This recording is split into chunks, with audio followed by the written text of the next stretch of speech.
Olá, dando continuidade a um pouco dos relatos sobre a minha vida. Então, aí eu me engravidei, acho que eu parei no último vídeo falando sobre isso, se eu não estou muito enganada. que, que aí o meu marido não queria, né? Ele não queria, não, ele ficava enrolando para ter filhos. Depois veio a parte que eu engravidei, quando eu fiz 40 anos, ainda ele esperou mais um pouco. Eu engravidei. Aí ele falou assim, eu falei que não queria mais, quando eu fiz 40 anos eu falei que não queria mais ter filhos. Aí então ele falou assim, não, agora a gente vai ter. E enrolou uns tempos ainda, aí tá, eu engravidei. Engravidei, as nossas brigas continuaram, a gente brigava muito. As nossas brigas eram assim, era devido, eu ainda tenho um gênio meio forte. Assim, eu não era muito de medir as palavras e ir falando. Ele, por exemplo, assim, ele brigava, também falava palavras pesadas, mas logo depois eu não sei se ele esquecia, acho que homem, na verdade, os homens são mais assim, eles não são igual nós mulheres. Não vou dizer todas as mulheres, mas a maioria das mulheres, a gente temos um comportamento que nós precisamos mais de carinho, mais de atenção. E isso prejudica muita gente. Então, assim, a gente brigava e por qualquer motivo a gente tinha brigas. Era briga assim que os vizinhos ouviam, né? E foi. Aí minha gravidez, graças a Deus, assim, eu tive muito enjoo, mas pela minha idade, né, que eu já estava com 40 anos, eu não tive nenhum problema, nada, minha pressão, tudo foi ótimo. Eu fiz cesárea, foi marcada, eu fiz uma cesárea, por quê? Porque a minha neném, ela estava na posição de nascer certinho, normal. Mas, por causa da minha idade, os médicos ficaram com medo, e eu acho também para comer um pouco de dinheiro, né? Porque na época eu tinha um plano de saúde, optaram por fazer cesárea. E para mim também não tive problema, graças a Deus, foi tudo bem. Mas a minha gravidez, o que me preocupava, não vou dizer assim que aquilo me afetou, não, se eu falar isso eu estaria mentindo. Mas assim, eu ficava muito preocupada, porque como o meu ex-marido, ele precisava muito que se viesse a criança com problema, com algum problema, se fosse constatado, né, em algumas... gente, como é que fala? Algumas... Não é raio-x não, gente, meu Deus, ultrassom, né, que a gente fazia, ele preferia tirar. Então aquilo assim, na minha cabeça, talvez não sei para algumas mulheres, mas para mim, eu fazia isso, eu sofria muito. E quando a gente descobriu que era menina, eu fiquei mais travada, porque eu sabia que ele não queria menina, ele queria menino. Ele e o irmão dele, todos dois pensavam, hoje em dia, não sei se continua assim, mas eles não gostavam de menina, de mulher. É uma coisa assim muito esquisita. Eles julgavam muito que a mulher atrapalha. Pra eles, assim, tipo assim, mulher não presta. A coisa assim. E por incrível que pareça, na família dele, todos três, aí foi os dois irmãos homem, né, e uma irmã mulher, todos tiveram meninas, uma atrás da outra praticamente foram meninas. Mas eu ficava assim, aí ele falava com os amigos que ele queria um menino, que não era uma menina que ele queria um menino. Aí os amigos dele falavam, né, que para ele parar com aquilo, que quando nascesse, ele iria ter o amor, que ele ia ver como é que era. Tá, nasceu, ele tinha, não vou falar que ele não tinha, Ele tem até hoje. Mas era um... Quando a irmã dele, nisso também a irmã dele engravidou. A diferença da minha filha para minha cunhada, é de...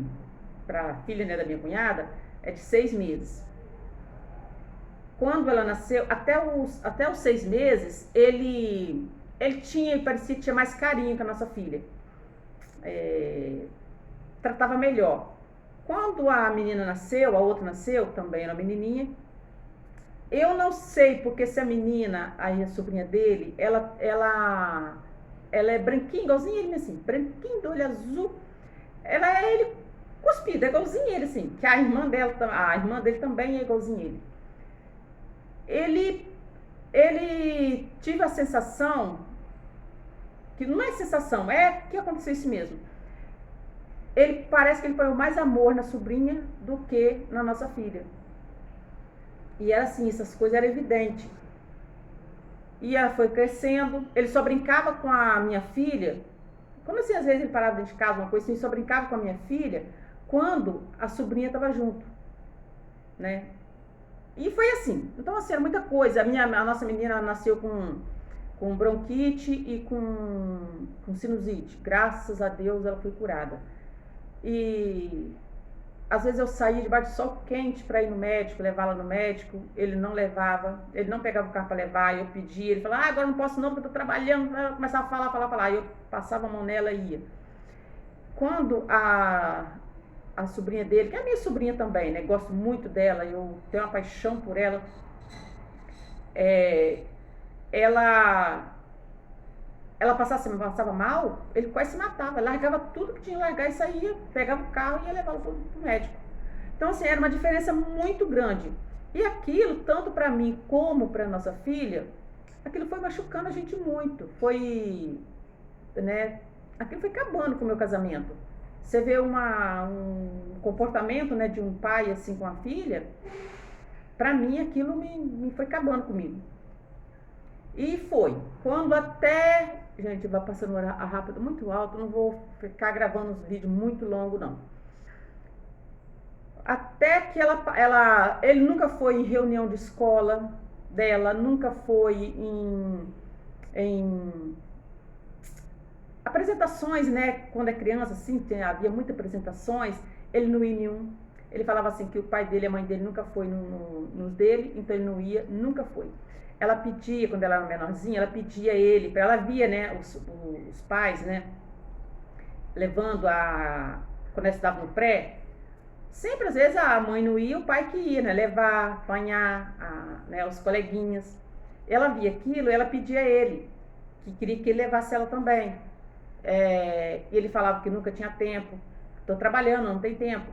E nunca levou mesmo, nunca levou, nunca buscou, era tudo eu, nunca. E ele me mandou uma mensagem aqui. E assim foi. Quando a gente ficou... Gente, eu vou contar outra coisa rapidinho aqui.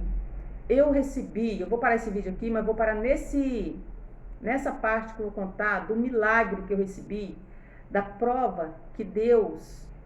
Quando você entrega... Quando eu engravidei, eu entregava todos os dias, todo momento, eu entregava o meu bebê para Deus. Entregava nas mãos dele, que ele tomava conta. Já eu tinha aquele medo, então, né, de se viesse com algum problema, né, da reação do meu marido. Depois dele era uma menina, então aquilo também, né, me magoava muito. Quando a minha filha estava com 6 meses de nascida, foi que a minha sobrinha nasceu. Nesse dia, a minha cunhada foi levar, antes disso, foi nesse mesmo dias assim, nós chegamos da praia, tinha dado uma enchente, a gente estava na praia, e aqui na nossa cidade tinha dado uma enchente muito forte, e entrou na nossa casa, coisa que nunca tinha entrado enchente na nossa casa, entrou, e estragou muita coisa, né, aí então esse pessoal que estava aqui, socorreram, levaram as coisas pro terraço. No dia que eu cheguei da praia, eu fui no terraço. Não tinha não, foi uns dias assim. Eu fui no terraço, pegar alguma coisa lá e eu levei a nossa menina comigo. Eu levei a minha menina junto. Ela já estava engateando. Minha filha começou a falar e engatear cedo. Ela com 6 meses, a minha filha já engateava, não, ela já andava. Ela não engateava, ela andava com 6 meses. Bem devagarinho, mas ela andava assim, já, né? Caía, levantava e andava. E eu coloquei ela assim pertinho de mim, eu me entreti ali assim, mexendo nas roupas. Ela fez a volta por trás do guarda-roupa que estava lá no terraço. Quando eu percebi que eu dei falta dela, ela estava na beiradinha da escada. Eu me desesperei, que imaginei ela dar o passo, ela ia cair, descer rolando, né? Eu me desesperei, pulei por cima dela para segurar ela. Quando eu pulei por cima dela, eu desci a escada rolando e ela caiu no primeiro degrau, mas ela ficou ali quietinha, ela não se mexeu. Foi mais um milagre de Deus, porque uma criancinha, um bebezinho, ela caiu ali, ficou ali quietinha assim. Eu desci rolando as escadas, até lá embaixo. Eu me ralei todinha. A minha menina machucou aqui a ponte do nariz dela. Eu me ralei todinha. Aí eu gritei ele, meu marido. Quando ele chegou, eu já tinha levantado, eu levantei, já corri de novo, subi a escada correndo para pegar a minha menina, né? Que ela ficou quietinha no mesmo lugar, deitadinha, quietinha no mesmo lugar. Ele olhou assim pra... Minha menina tava com sangue no nariz dela aqui atrás, assim, tava todo sujo de sangue. Eu nem sabia onde é que ela tinha machucado direito, né? Eu tava tudo sujo de sangue e eu tava toda, eu me relei toda. Olha, eu só não quebrei, mas eu me relei toda. Tava toda suja de sangue, sangrando tudinho. Ele olhou assim, sabe o que ele me respondeu? Ele só falou pra mim assim: bem feito, se vira. Eu não mandei você vir aqui em cima com ela. Isso, e virou as costas. Ele simplesmente voltou para trabalhar.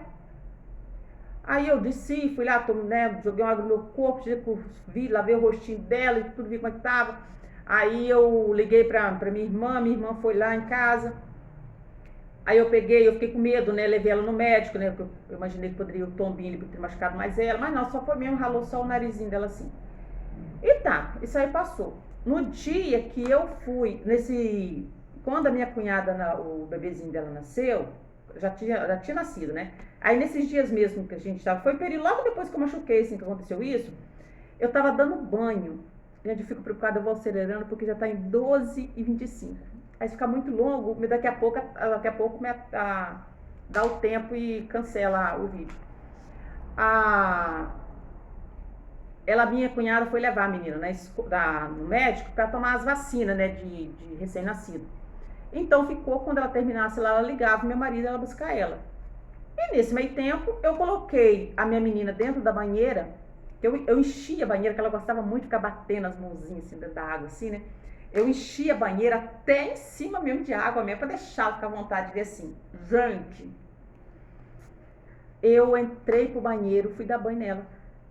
Coloquei ela dentro da banheira, tô ali dando banho nela. Nisso, o telefone toca, o celular tocou. Olha, até hoje eu não consigo imaginar assim, o que foi que passou na minha cabeça. Eu não sei o que aconteceu comigo. Gente, eu levantei, eu deixei a minha menina. Quando eu saí, a minha menina, ela tava assim, ela tava com as duas mãozinhas, uma mãozinha segurando de um lado da banheira, e com as duas mãozinhas assim, de um lado e de outro assim na banheira assim. E eu dando banho nela, ali assim, ela segurando assim. Eu levantei, fui na cozinha, saí do banheiro, fui na cozinha pegar o celular. Olha a minha cabeça. Eu não sei o que deu em mim, gente. Eu não sei. Sinceramente, até hoje eu não consigo imaginar o que deu na minha cabeça. Me deu um branco na minha cabeça, como se eu tivesse esquecido. Eu esqueci da minha filha dentro da banheira. Eu saí, quando eu vi, atendi o telefone, era minha cunhada. Eu fui lá fora, onde estava meu marido, para falar com ele que ela tinha ligado. Nisso ele estava terminando de fazer um negócio lá, ele falou assim comigo assim: eu já tô indo para dentro. E nós ficamos conversando, nem lembro o que com o assunto lá, conversando alguma coisa lá. Ele ficou mais ou menos a gente ficou uns 4 minutos, eu acho. Uns 4 minutos para 5 minutos lá fora. Eu não lembrava da minha filha. Eu não lembrava. Eu esqueci da minha filha. Quando nós entramos dentro de casa, aí ele entrou e eu entrei atrás dele. Quando eu entrei dentro de casa assim, da nossa cozinha, logo que entrava assim, quando ficava no meio da nossa cozinha, a porta do banheiro estava assim. Quando ele olhou pra dentro assim, na minha frente, ele falou assim, olha, ele deu um grito, ele falou: Rosa, você deixou a Daiana dentro do banheiro. Que eu cheguei, olha, tanto ele como eu, a gente chorava tanto, mas tanto, por quê? Olha, gente, foi um milagre, Deus fez O maior dos milagres, eu acho, na minha vida foi aquilo ali. Ele segurou a minha filha dentro da banheira. Porque se ela solta uma mãozinha que ela soltasse ali, se ela deixa uma mexidinha, ela escorregava. Nós íamos chegar ali e encontrar a minha filha morta, boiando dentro da banheira. Ela estava do mesmo jeitinho, com as duas mãozinhas segurando assim, ó. Foi um desespero nosso, um desespero, porque de alegria e ao mesmo tempo de tristeza, porque assim, poderia ter encontrado ela morta. E ela estava ali do mesmo jeitinho. Então, isso para mim foi o quê? Foi um exemplo de que eu, na hora, eu pedi agradecer a Deus, eu vi que era um milagre de Deus, foi um milagre de Deus. Só que eu esqueci. Aquilo passou, aquele momento ali, eu esqueci o quão Deus é importante na minha vida, na vida da minha filha. Que eu sempre entreguei ela nas mãos dele. E eu esqueci disso. Aquilo ali foi para mim, foi o mesmo que, eu não sei se alguém de vocês já aconteceu disso, de receber uma joia, algo muito valioso, e você abandonar, deixar para lá estragar. Foi mais ou menos o que aconteceu. A minha irmã ganhou um brinco de ouro puro, antigo, que era da minha avó. E naquela época não tinha cuidado, não ligava. Os meninos estragaram, bati com o brinco na pedra, estragou o brinco. Aí hoje em dia a gente fala, meu Deus, por que não guardou aquele brinco, né? Além de ser uma herança, era um brinco muito valioso. E era uma herança, né, da nossa avó. E foi isso que aconteceu comigo. Eu esqueci do quão Deus é importante na minha vida, que a minha vida continua a mesma coisa. Continuei com brigas, dentro de casa com meu marido, brigas e brigas e brigas. Até o dia que ele me bateu pela segunda vez, que a primeira vez, na verdade, porque na primeira vez ele me deu um empurrão. Na segunda vez, ele também me deu um empurrão, só que foi um empurrão muito mais sério, que eu poderia ter morrido, aonde eu caí, que eu bati. Eu vou deixar para o próximo vídeo que eu vou contar sobre isso, o empurrão que ele me deu, a gente trabalhando no gesso, que ele me deu. Mas eu vou contar porque já está 18 minutos, então eu vou parar por aqui, tá bom? Até o próximo vídeo.